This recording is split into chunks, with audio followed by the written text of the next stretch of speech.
Berikut ini adalah momen-momen bersejarah para pemain cadangan yang berhasil persembahkan trofi untuk negaranya. Di urutan ketiga, masuk di menit perpanjangan, satu golnya membuat puluhan juta orang bersorak. Pemain ini sebenarnya bukan penghuni bangku cadangan. Namun entah mengapa, di pertandingan final, pelatihnya justru meragukannya tampil sebagai starter. Ini cerita tentang Mario Götze, pahlawan di penghujung waktu. Final Piala Dunia 2014, Jerman lawan Argentina. Waktu normal habis, skor masih 0-0. Mario Götze masuk sebagai pemain pengganti. Perpanjangan waktu hampir habis, semua mulai membayangkan penalti. Tapi di menit 113, datanglah seorang pahlawan yang masuk dari bangku cadangan. Mario Götze menerima umpan lambung cantik, kontrol sempurna, dan satu tendangan volinya mampu mengoyak gawang Argentina.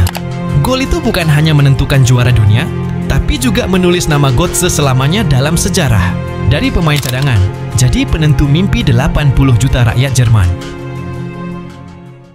Di urutan kedua, gol pemain cadangan buat negaranya raih gelar untuk pertama kalinya. Panggung sebesar final Euro 2016. Semua orang mengira pahlawannya adalah Cristiano Ronaldo. Tapi takdir berkata lain, Portugal lawan Prancis. Pertandingan berjalan tegang. Prancis inginkan juara Euro di tanah sendiri, Portugal ingin juara Euro untuk pertama kalinya. Ronaldo cedera di awal pertandingan, dan harapan Portugal seolah redup. Lalu, di menit-menit krusial babak perpanjangan waktu, muncullah sosok yang bahkan banyak orang di luar Portugal tidak mengenalnya. Ini cerita tentang Eder, sang pahlawan yang tiba-tiba menghilang. Di menit ke-109, Eder menerima bola di luar kotak penalti. Dia menggiring bola, lalu melepaskan tembakan roket. Bola meluncur kencang menembus gawang Hugo Lloris. Stadion terdiam, lalu meledak. Portugal juara Eropa untuk pertama kalinya. Eder, yang semula dianggap pemain cadangan biasa, selamanya dikenang sebagai pahlawan yang mengubah sejarah. Dan uniknya, setelah momen bersejarah itu, dia tiba-tiba menghilang. Dan karirnya tidak terlalu disorot media. Di urutan pertama, perjudian pelatih Jepang.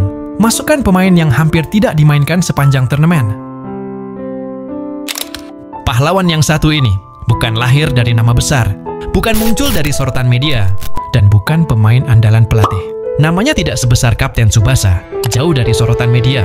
Dia cuma pemain cadangan yang menganggap bola adalah temannya. Final Piala Asia 2011, Jepang lawan Australia. 90 menit sudah berlalu, skor masih 0-0. Laga diteruskan ke perpanjangan waktu. Perjudian pelatih Jepang di penghujung laga dengan memasukkan pemain yang hampir tidak dia mainkan sepanjang turnamen ini. Ini cerita tentang Tadanari Lee, pahlawan dari bangku cadangan. Momen bersejarah itu terjadi. Dari sisi kiri, Nagatomo kirim umpan lambung. Pemain Australia lebih fokus menjaga nama-nama besar, seperti Honda dan Kagawa. Tadanari Lee muncul dari belakang bebas tanpa kawalan. Dia menatap bola seperti Kapten Tsubasa yang akan melakukan tembakan ke gawang. Ayunan indah kaki kiri Tadanari, bola melesat sempurna. Tidak terjangkau kiper Australia, bola itu masuk ke gawang Australia. Jepang juara, seluruh stadion menangis terharu.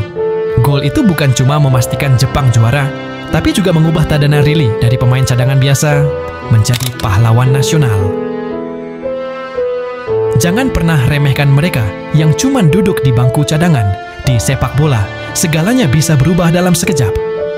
Kadang, justru pemain yang tak diperhitungkan, itulah yang muncul di momen krusial dan mengukir namanya sebagai pahlawan kemenangan.